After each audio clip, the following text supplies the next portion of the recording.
Good day everyone. So for today's lesson, we're going to tackle the different culture we have. As we all know, everyone in this meeting have a different culture, beliefs, and practices. Okay, I knew it. This meeting will be boring.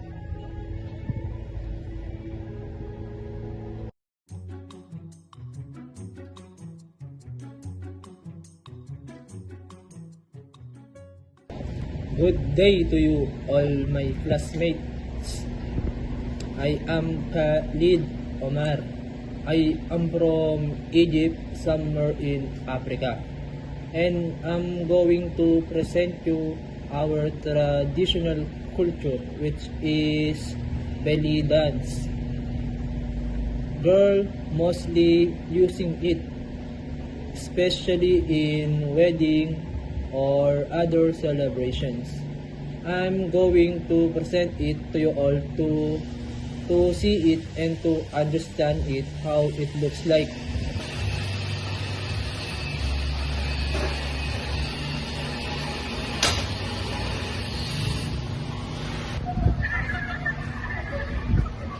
Okay, enough with that. Okay, thank you Khalid.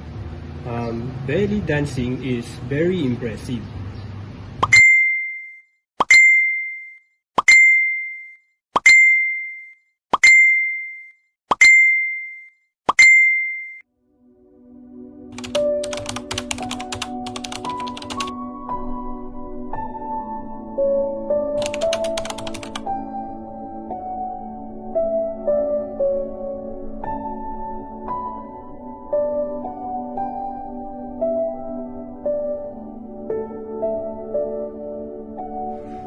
Be the reason for someone's smile.